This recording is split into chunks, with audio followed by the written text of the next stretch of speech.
Bill, it's so good to spend some time with you. I know we've been plotting this for some time, and I'm really continue to be intrigued by your story and your journey. And I always like to say, Microsoft is a very large organization, and believe it or not, sometimes we don't all inherently know each other. So we got introduced very serendipitously, and appreciate the time today. So, first off, let's start out with kind of your backstory because I find it very interesting. How did you get to Microsoft after 20 years of consulting?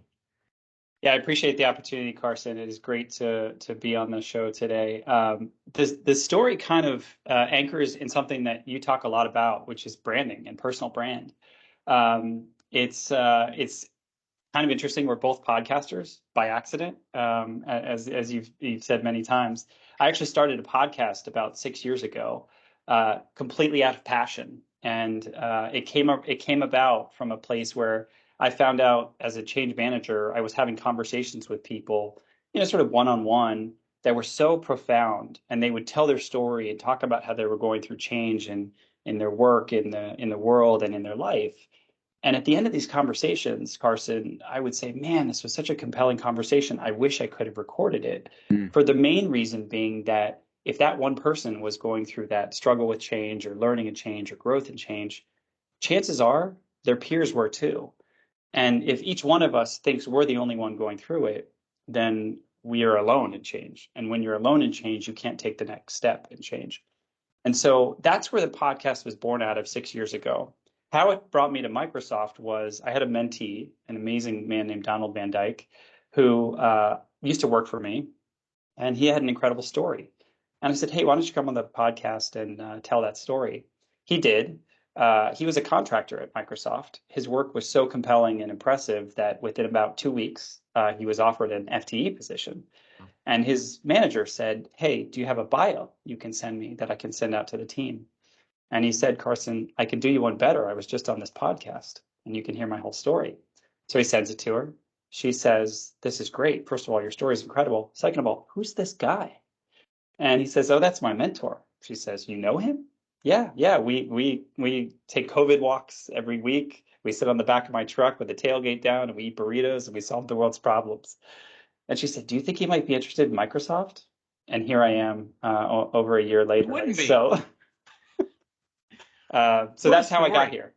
What a story. I love that. I think it's funny too that you mentioned the accidental podcaster thing, Bill, because it's one of those things where if you'd have told me a few years back that I'd have a podcast or anything of that nature, I would have not believed you. It kind of happened by happenstance, just having conversations. And just like you alluded to, capturing those great golden nuggets from potential audience members and really amplifying those messages and learning as a part of that. It was very fulfilling and very rewarding. I started doing it at the onset of the pandemic. And I've talked on this show and others about the value that that's had for me from a personal brand perspective. So I love your story because it's one of those things that we never know. We never know what relationship or what deposit we've made into our personal brand that is going to lead us to whatever we wind up doing. And that's why I think this is super powerful. So let's flash forward now to now talk about your role Yeah. because I'm very intrigued by this and especially how you've parlayed this unique experience that you had prior to Microsoft into what you do today. And then I want to dive deeper into some of the people focused elements of your role. But I'd love to hear more about your job today. Sure, yeah. So I was brought on to Microsoft, as I mentioned, just a little over a year ago to work specifically in what we called at the time cross-industry solutions change. And so, because I had a background in change management, supporting all of the industries that Microsoft goes to market with, but previously in my consulting role, they thought this would be great because you can help out with the storytelling component. You can connect the dots. You can help us see things that we don't typically see, maybe as a product and services company. I was coming from a world of services towards product. So it's almost like two ships passing, right? And I jumped from one ship to the other, and it became really interesting to help navigate those waters. My role now, been through a couple of changes here at Microsoft, because every 8 seconds, by the way, there's a major change at Microsoft. I don't know if you knew that stat, but See, I knew that every time I order business cards, within 3 months, my title changes. So yeah, I try not to order them anymore. I've never ordered them to give you an idea. Like somebody said you should, and I said no, I'm just gonna skip that. So now my role is Director of Change for Commercial Systems and Business Intelligence. It's a long title, right? And what that means, as you know, you're a customer of mine, right? So all the systems that you use, that your peers use to sell, to go to market, to learn about our customers, to do research, all of those systems and those business intelligence dashboards are what make you successful Yeah. to do your job.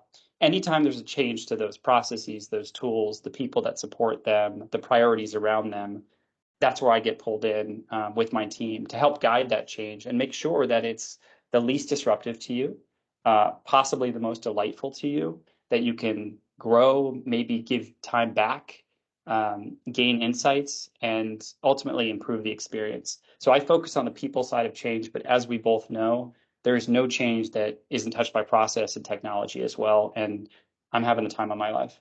I love that, Bill. And look, every element of our roles is about people and process. And it's about getting the right people and getting the right feedback from people to apply to process. I'd love to hear some of your key learnings because you hit on some really important priorities. How do we minimize the disruption? How do we, in a lot of cases, and I don't want to put words in your mouth, but how do we get to the pulse of what matters to the people in the field? Yeah. I find too, I mean, even in leadership, you get farther and farther away at times from, the voice of and the pulse of the customer. And that is so vital to stay there and make sure that we're still showing up with value, that we're keeping up with the competition, that we are, arming our sellers with everything that they're going to need in order to be successful. And so, what are some of those key attributes that you'd say you kind of look for, and maybe key learnings? We don't always Sure. get it right the first time either. So, what would you say are some of the key learnings that you've had as well? Yeah, well, I'll kind of anchor it on some of the stuff that we're focused on right now. We hear a lot about achieving more or doing more with less, right? And we focus on our mission. And for me, the most important thing is, connecting with customers is what matters more than anything when trying to empower them to achieve more or do more with less. And so in this case, you're my customer, your peers are my customer, and ultimately your customers are my customer. So the piece that is really, really important for me is rooting in my strength, and that is empathy. Part of the reason I've been doing change management for 20 years is because my greatest strength is empathy, which means that I can feel the emotions and the feelings of other people as if they were my own. And my quick learnings have been to stand in your strength and stand in your power. Don't try and bend yourself into something that you're not. And so for me, the ability to lead with inquiry, be insatiably curious, ask questions, listen when you ask the question for what the answer is, but also listen for what's not said. And when I think about the challenges that we're trying to solve in today's market, in today's environment, in today's global challenges, um, we don't have a lot of the answers. And that's because the things that we're facing have never actually been forged before. So when we're forging new land and new waterways and new pathways, whatever, depending on how you think about it, you've got to have a level of curiosity, inquiry, resilience, compassion. And those are the things that are in my toolkit. When I think about large change plans or going through it, the logistics are just the logistics. But the relationship building that I can have with you and your peers and customers is where it really comes to heart. If we can get to a place of trust where you trust me because I've listened to who you are and what's important to you and how you move through the world, then I actually think business follows. Because business is essentially just a collection of people. And I remember a mentor that I had years ago when I was actually in a sales training and consulting. And I struggled with it, right? I said to him, hey, I don't think this is not how I'm wired. I'm not a salesperson. And he said, you're thinking about it wrong. And I said, why? He said, Bill, you're one of the most helpful people I've ever met. Just reframe it and ask how you can help. Don't worry about the rest of it. Don't worry about the numbers, the commission, the contracts. Don't worry about any of that. Focus on how you can help. The rest of it will fall into place. And he was right. Yeah, showing up with value, seeking to serve. And you hit on something that's so important there, Bill. There's so many things that I want to ask, but I think I want to zone in on one thing in particular at this moment, and it's around, that key of relationships. Deals are a byproduct of great relationships. And I think that's what sometimes we get lost in all of that. We show up very transactionally. We talk about our solution before anything else. And the reality is we don't even know if there's a fit. Where we, I think, succeed in sales organizations is, we do need to be armed with the right resources. We need to be very resourceful, understand what we have at our disposal to serve customers. But we also have to ensure that we're asking the right questions, that we're asking questions that maybe they're not thinking about today, or that we're helping expose or illuminate new potential streams of revenue or ability to optimize costs, not just the inherent things that we might be thinking about where you're going in and pulling a widget out of your toolkit. But in the pre-show, we were talking a little bit, and you highlighted a quote Yeah. that really Yeah. resonated with me. And I want to go to that because I think it speaks to the heart of where we're going. Do you want to share that with us? Yeah, absolutely. So we both share a boss who's an incredible human. His name is Satya Nadella. And there's a quote that he said recently that I use a lot in my work, right? And part of what I do is before we talk about any plans, I anchor folks. I'm like, why are we doing this? What is this about? And that quote was, people show up for purpose and connection.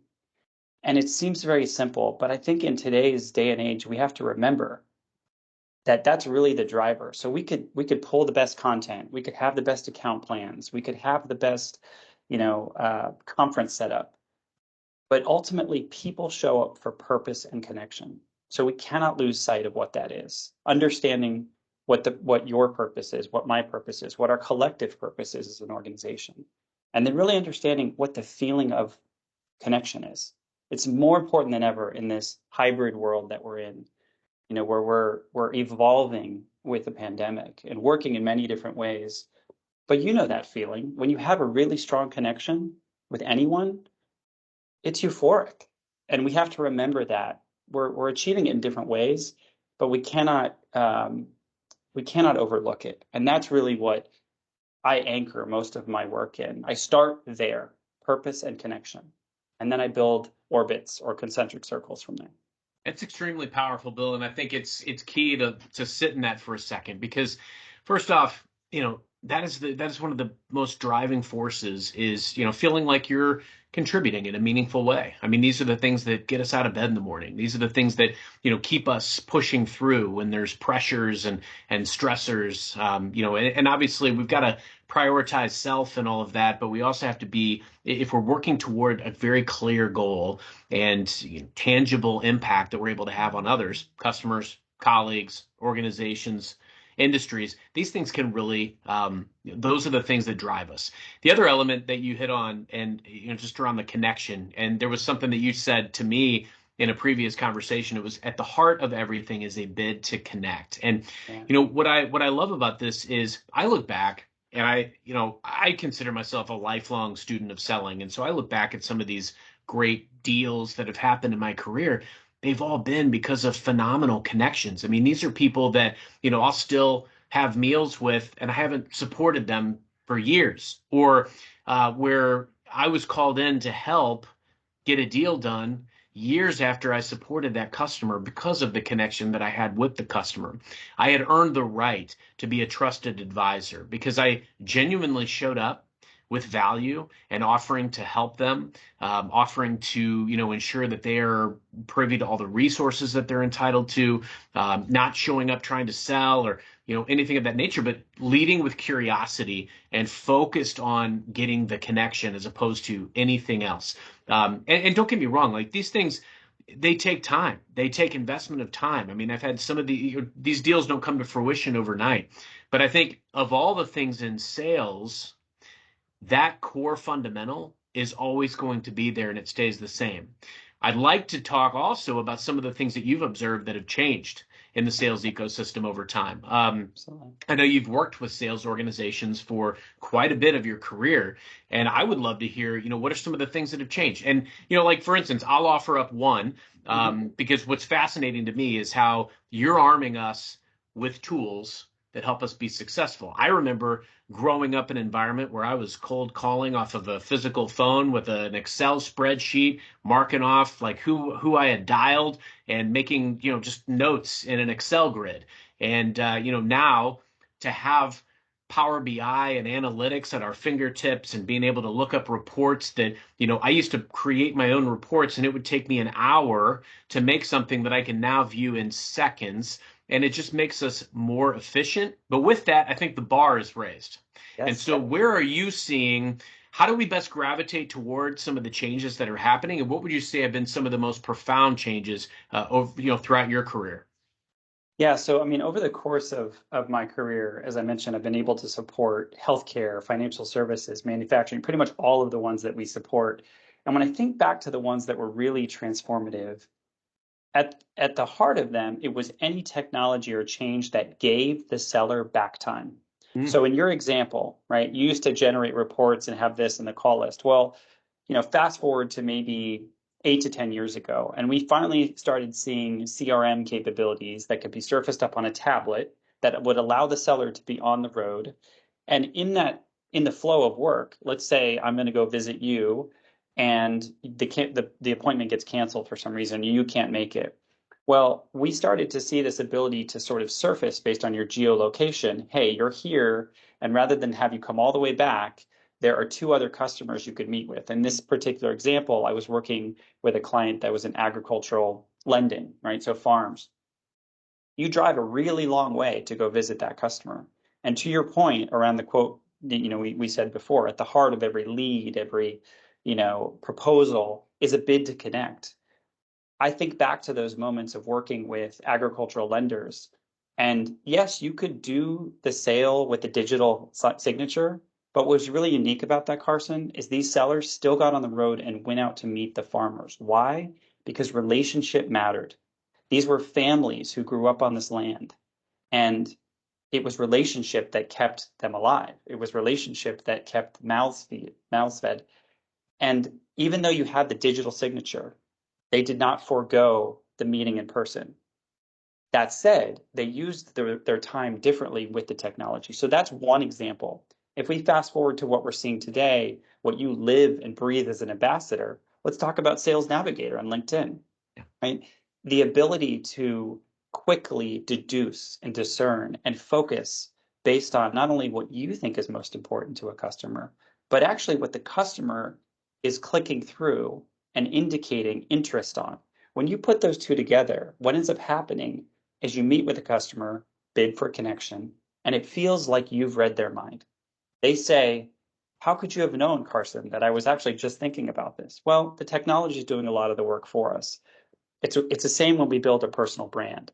I spend a lot of time on LinkedIn with purpose, with intention, so that when people sit down and talk to me, they say, there was something you shared. I don't know how you knew, but I needed that article exactly at that day.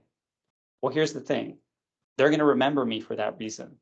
And next time I call or send an email, they're going to read that email first. And we now have that connection and that bridge to build from.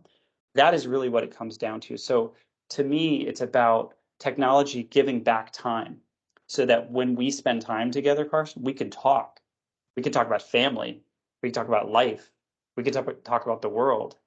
And then at the end of it, we'll say, let's do some business together. so good. I want to hit on something you brought up there too. And I think what I love is kind of the compare and contrast because some of the things that you brought up and touched on, Bill, have continued to gain momentum, around branding and also around what we define as impact. And these things have changed over the years. And I'll give a quick example. I spent many years working in a very large organization pre-Microsoft. Okay.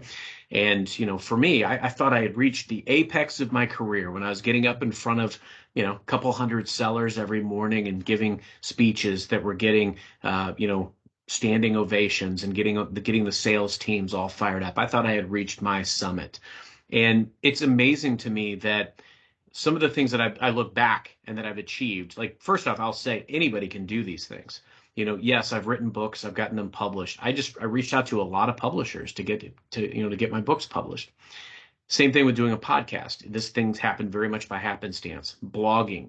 I do a lot of video content. And honestly, I was not comfortable with doing video for a long time. I wasn't comfortable calling it a podcast for a long time. But these little things along the way, they have all been to your point, a bid to connect. These have been things that, first off, have helped me realize greater impact than I ever could have fathomed a decade ago. And now I get to train teams globally on a regular basis, which blows my mind. I feel so grateful, so fortunate. I got to pinch myself half the time. But I think our definition of what branding is and could be has continued to evolve.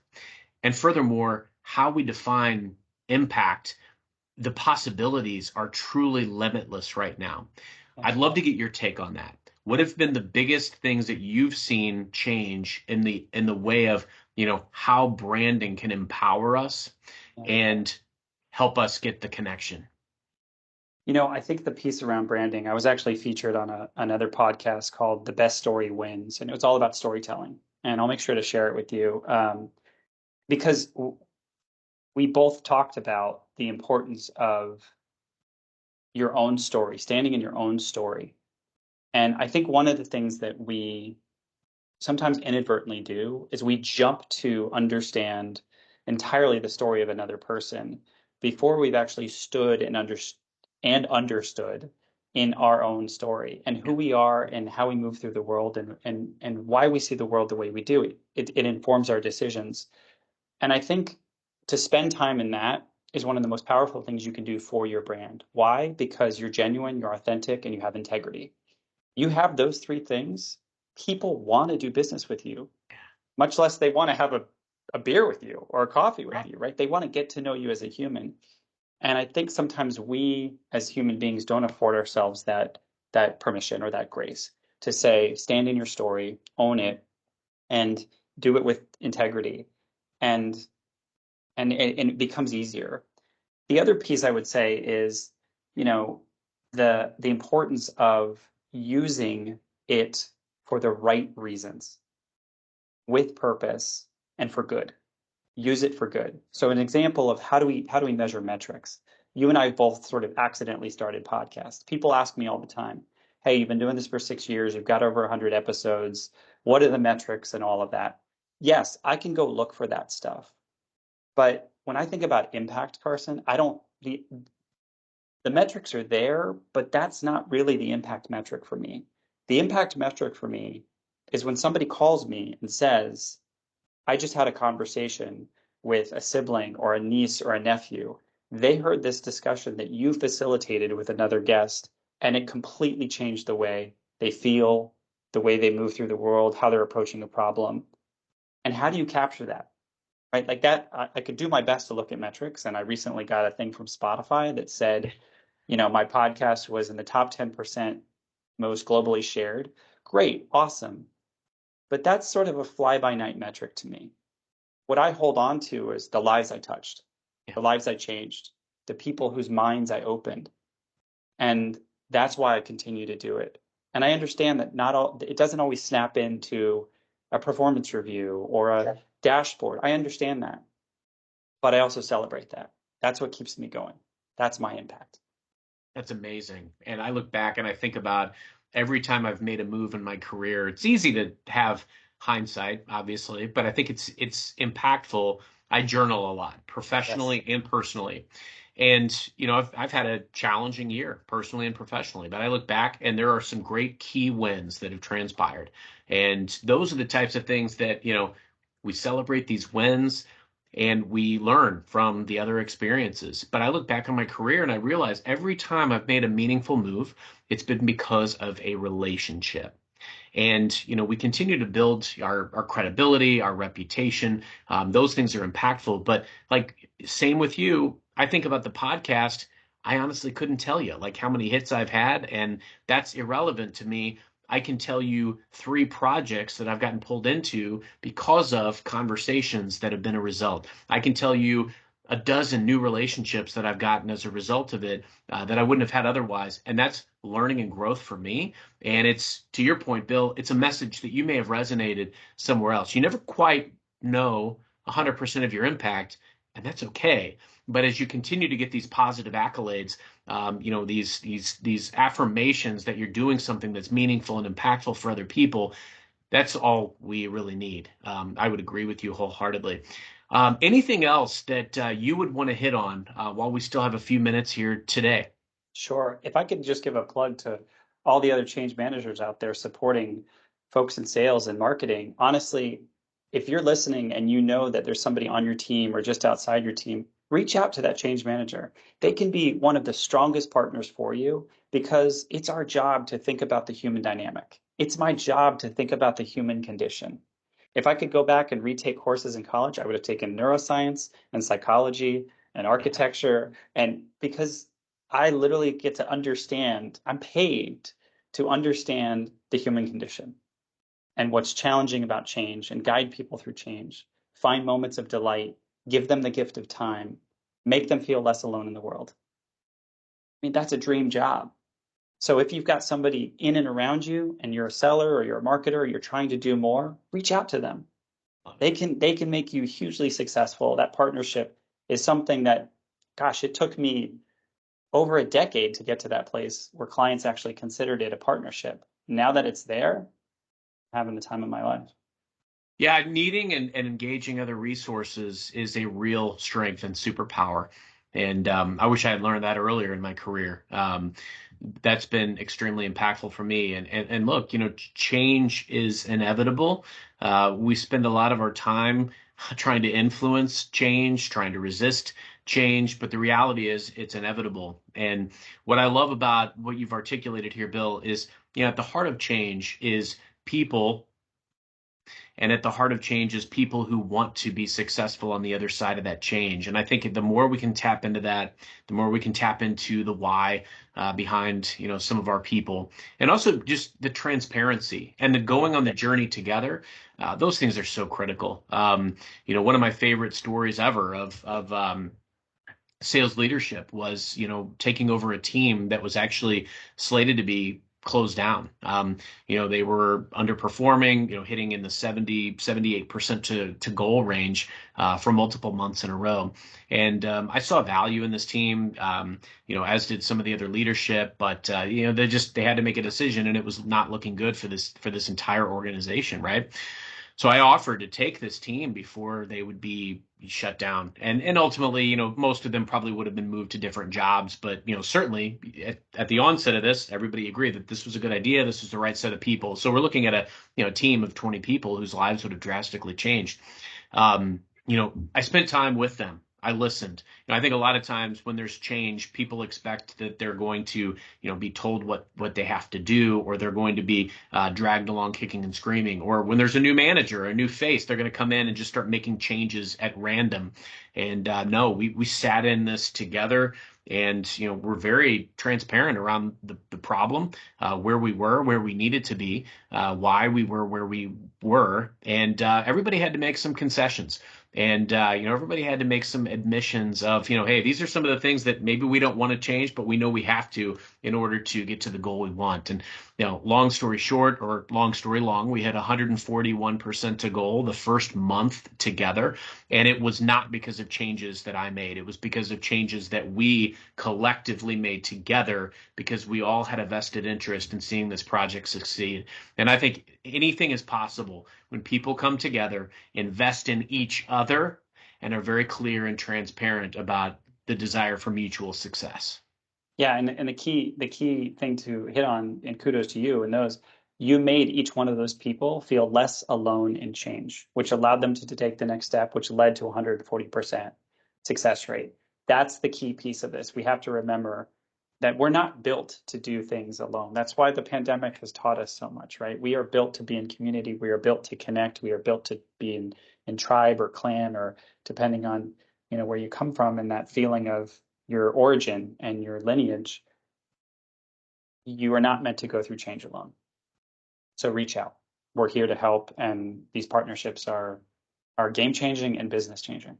Beautiful. Bill, I'm grateful we connected.